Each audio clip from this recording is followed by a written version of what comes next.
ओम नमः शिवाय। भक्ति की शक्ति। एक समय की बात है, यमुना पार के एक गांव में दो स्त्रियां रहा करती थी। एक का नाम था मंगला और दूसरी स्त्री का नाम था सुमंगला। मंगला और सुमंगला दोनों रोज यमुना पार से नाव में बैठकर वृंदावन आती थी और वृंदावन आकर जगह जगह घूमकर सब्जी बेचा करती थी। मंगला और सुमंगला रोज सुबह से शाम तक सब्जियां बेचा करती। जब मंगला और सुमंगला की सारी सब्जियां बिक जाया करती तो वो दोनों यमुना किनारे बैठ जाया करती। वह दोनों अपने घर से रोटी और माखन भोजन के लिए लाया करती और यमुना किनारे पेड़ की छांव में बैठकर भोजन खाती और नाव में बैठकर यमुना पार अपने घर चली जाया करती थी। मंगला और सुमंगला थी तो वृंदावन के यमुना पार की, पर वह भगवान श्री कृष्ण को जानती नहीं थी। भक्ति क्या होती है उन्होंने कभी जाना ही नहीं था। वो तो केवल सब्जियां बेचकर गुजारा करना और अपना पेट भरना जानती थी। एक दिन मंगला और सुमंगला सब्जी बेचने वृंदावन आई और उस दिन उनकी सब्जी जल्दी बिक गई। सुमंगला बोली, अरे बहन मंगला, आज तो हमारी सब्जियां और दिनों से बहुत जल्दी बिक गई। मंगला ने कहा, हाँ बहन सुमंगला, आज तो काफी जल्दी सब्जियां बिक गई। अब आप बताओ अब क्या करें? सुमंगला बोली, हाँ बहन, अब इतनी जल्दी घर जाकर भी हम क्या करेंगे?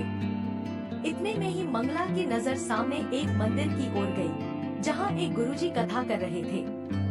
मंगला बोली, बहन सुमंगला देखो सामने मंदिर में कथा हो रही है। सुमंगला बोली, अरे बहन मंगला यह कथा क्या होती है? मंगला ने उत्तर दिया, यह तो मुझे भी नहीं पता कि कथा क्या होती है, पर सब लोग कहते हैं कि कथा होती है, तो चलो आज हम भी सुन लेंगे कि कथा क्या होती है। मंगला और सुमंगला दोनों मंदिर में कथा सुनने के लिए जाने लगी और मंदिर में जाकर भक्तों के बीच बैठकर कथा सुनने लगी। कथा में गुरुजी प्रेम से भगवान की चर्चा सुना रहे थे। वे कह रहे थे, भक्तों, जिसने भगवान से प्रेम नहीं किया उसका जीवन बेकार है।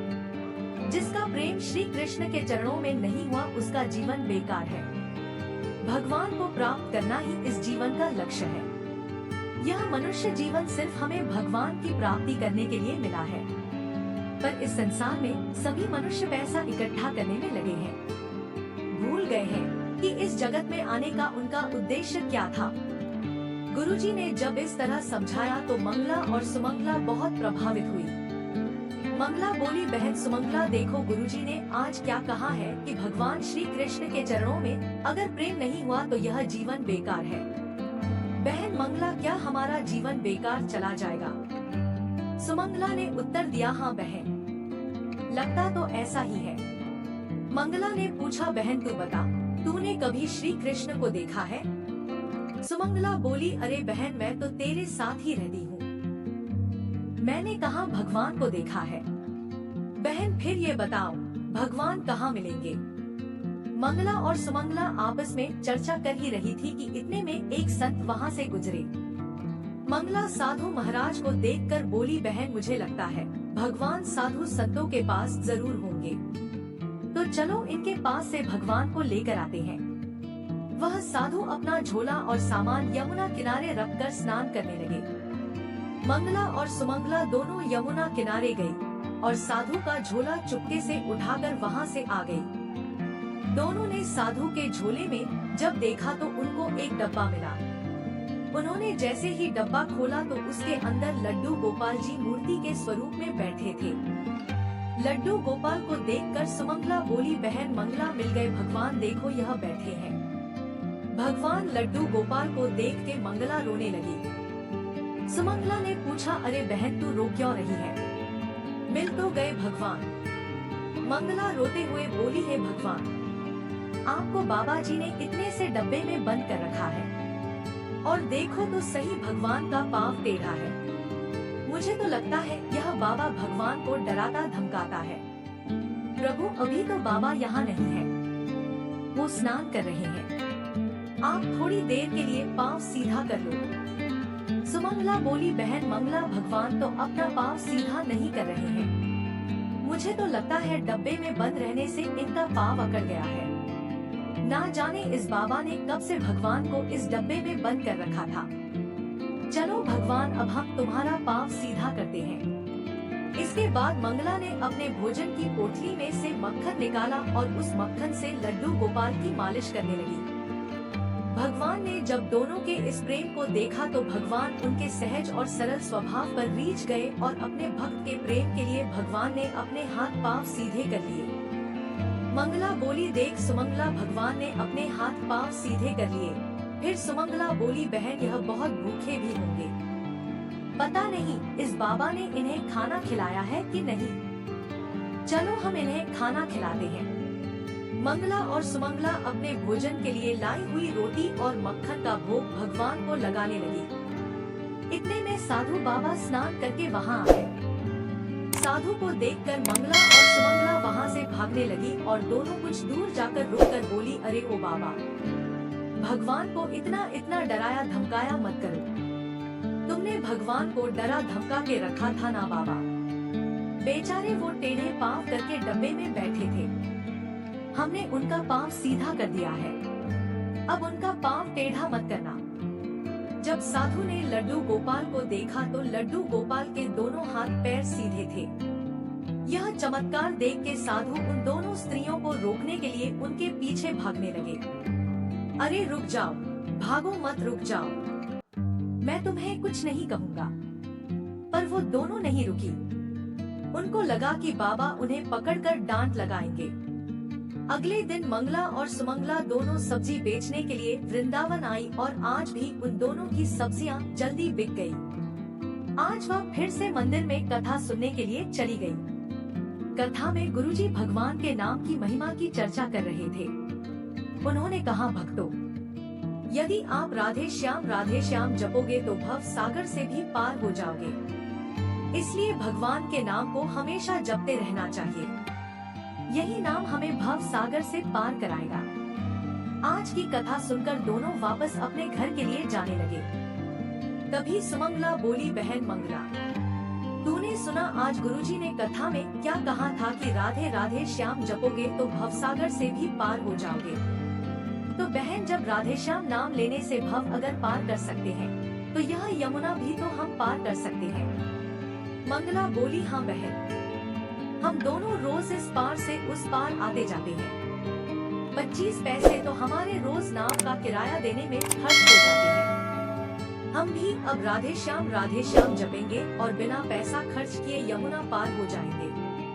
मंगला और सुमंगला गुरु के वचनों पर विश्वास करके राधे श्याम जपने लगी और यमुना की ओर बढ़ने लगी। वो दोनों राधे श्याम जपते हुए सच में पानी के ऊपर चलने लगी। राधे श्याम जपते हुए उन दोनों ने पानी के ऊपर चलकर यमुना को पार कर लिया। अब तो मंगला और सुमंगला का भगवान श्री कृष्ण के प्रति प्रेम और विश्वास दृढ़ हो गया और वह दोनों श्री कृष्ण की भक्ति करने लगी। एक दिन मंगला ने कहा, बहन सुमंगला, हमने गुरु जी की कृपा से श्री कृष्ण की भक्ति पाई है और गुरु जी के कहने पर हमने नाम जपते हुए यमुना को पैदल पार किया है, तो इससे हमारे बहुत पैसे भी बचे हैं। क्यों न हम गुरुजी को घर बुलाएं और उन्हें भोजन खिलाएं। सुमंगला बोली, ठीक है बहन, तुम जाकर गुरुजी को ले आओ और मैं यहाँ पर भोजन की तैयारी कर लेती हूँ।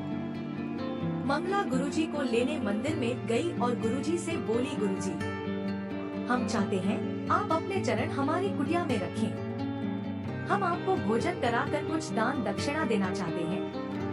गुरुजी ने मंगला की बात मान ली और बोले, ठीक है बेटी, मैं तुम्हारे संग तुम्हारी कुटिया में चलने के लिए तैयार हूँ। मंगला गुरुजी को लेकर मंदिर से लेकर यमुना तट पर आ जाती है। गुरुजी ने जब देखा कि यमुना तट पर तो कोई नाव नहीं है, यह मुझे पार कैसे लेकर जाएगी। तब गुरुजी ने मंगला से पूछा, बेटी तुम मुझे यमुना पार कैसे लेकर जाओगी, यहाँ तो कोई नाव ही नहीं दिख रही। मंगला बोली, गुरुजी आपने ही तो हमें सबसे बड़ी नौका प्रदान की है। मंगला को लगा जैसे हम गुरुजी के शिष्य होकर राधे श्याम जप के यमुना पार कर लेते हैं, वैसे ही गुरुजी भी यमुना पार कर लेते होंगे। और मंगला राधे श्याम जपते हुए पानी में चलने लगी। मंगला ने जब थोड़ी दूर जाकर पलट के देखा तो गुरुजी वहीं किनारे खड़े हुए थे। वो बोली, अरे गुरुजी, आप क्यों नहीं बढ़ रहे हैं?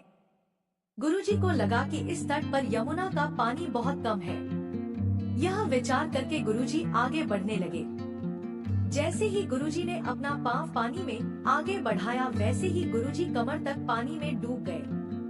वह कहने लगे, अरे यहाँ तो पानी बहुत गहरा है और यह पानी में कैसे चल रही है? यह कोई आम स्त्री नहीं, यह तो कोई चुड़ैल लगती है जो पानी में चल रही है।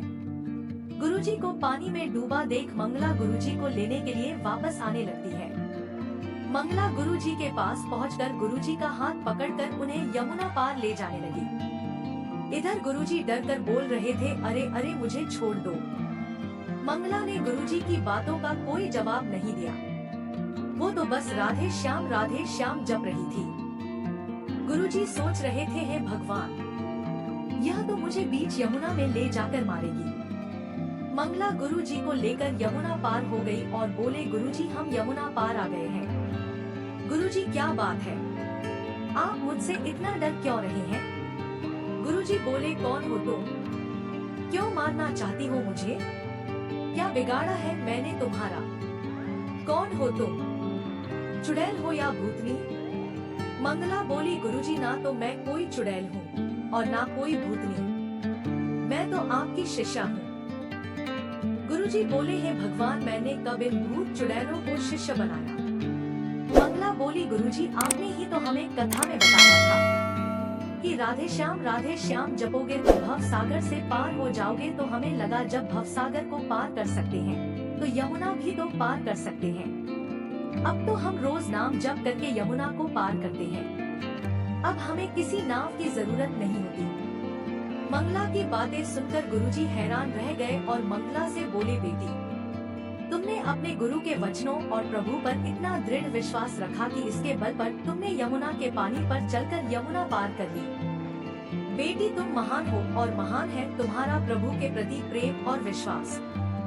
आस्था अगर सच्ची हो तो भगवान हमारी मदद हमेशा करते हैं। उम्मीद है आपको यह कहानी पसंद आई होगी।